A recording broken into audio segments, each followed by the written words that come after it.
What's going on, everyone? We're doing something a little bit different today. This video is all about sliders. Going to show you how to properly add sliders to franchise mode. Also giving you a look at the sliders I am using for our Bears franchise. So first up, in the main menu, you need to go to Customize, Settings, and then there you can edit the player and the CPU sliders. Now, as far as your slider set goes, ultimately, they really end up on your own play styles, but as a nice base, I'm using a set found on OperationSports.com. I will leave a link to that below, but there you will find quite a few different slider sets that you can use as a base, and then from there, as you play, you just kind of tweak the little things that you need to make your gameplay the best it can be. So first up, we're going to go to Player Skill, and this is where you're going to enter your sliders. This is the slider set that I am going to be using, or at least that I'm starting the franchise with. Normally, most years, I end up tweaking things as the seasons go on, but this is what I'm going to be using for the player sliders to start out with. So you enter all these in, and then when you back out, it'll ask you to save it,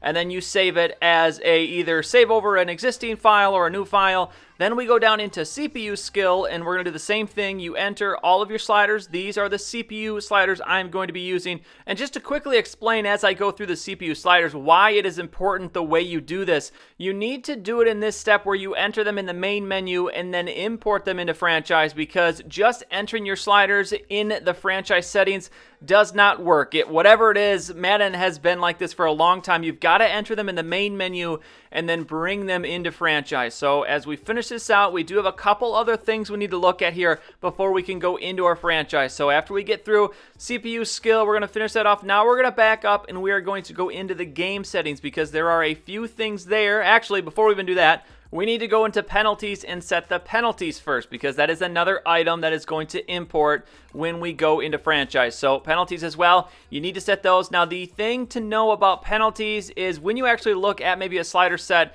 wherever you're getting it from, penalties in the main menu only go up in increments of 5, while when you're in franchise, you can make them change by 1 at a time. So there are maybe a couple that you might have to adjust once you import them. And then the final thing is into the game options. And as you can see, I am using an all-pro difficulty-based slider set. Just for whatever reason, all-pro just feels a little bit better, has been in the last couple of games. Game speed is going to be set to slow. That's another thing you need to be setting. And then the injuries, fatigue, and player speed parity scale are the last 3 things that you need to set before we get done and head into franchise. So all of my settings are set. Everything is saved. Now we're going to go into franchise mode, go to your options, go to the gameplay sliders, and then once we're in here, we are going to hit triangle, or if you're on an Xbox, it's going to be Y. It's going to ask you to replace your current slider set with the most recent save file.